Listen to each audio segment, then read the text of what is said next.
L'imam Massamba Touré de la mosquée Youssouf Al-Qardawi de l'université Félix Houphouët-Boigny de Cocody. Je suis par ailleurs le directeur général de la radio islamique Al-Fayda FM. Tabaski est appelé en arabe Al-Eid al-Adha, ce qui veut dire la fête du sacrifice. Elle est aussi appelée Al-Eid al-Kabir, qui veut dire la grande fête, parce qu'en réalité, c'est la plus grande fête islamique, n'est-ce pas, voilà, qui existe. En Afrique de l'Ouest et en Afrique centrale, cette fête est désignée par le mot donc Tabaski. Alors cette fête, elle est importante en ce sens qu'elle commémore le summum de la soumission à Dieu.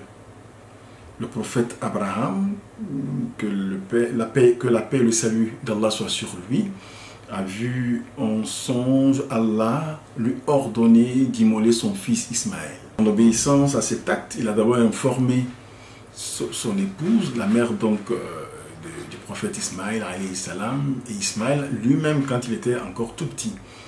Alors la mère a dit que si c'est la volonté de Dieu qu'elle se fasse, le fils également a réagi dans le même sens.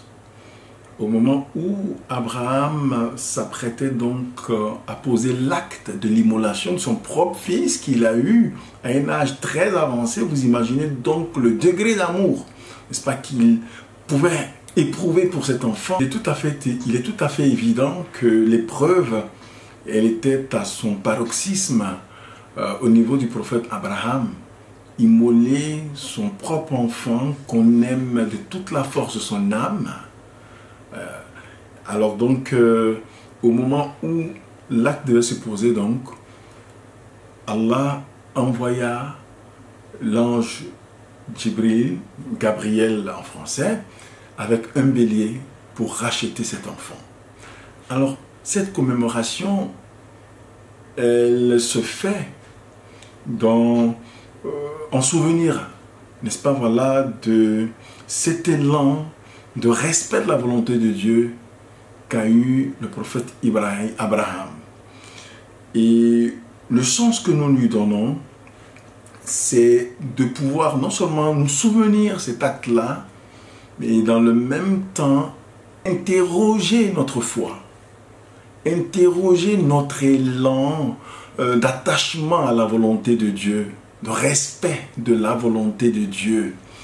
Et quand l'immolation se fait, et Dieu nous dit dans le Saint-Coran que ce qui l'intéresse en fait dans l'immolation, ce n'est ni la chair, encore moins le sang de la bête, mais plutôt la piété qui accompagne l'acte. Avant toute chose, la fête de la Tabaski intervient donc pour nous engager dans un élan plus fort sur le cheminement de la piété, n'est-ce pas, et du rapprochement avec notre Seigneur qui est Allah subhanahu wa ta'ala. La fête de la Tabaski intervient 70 jours après le Ramadan.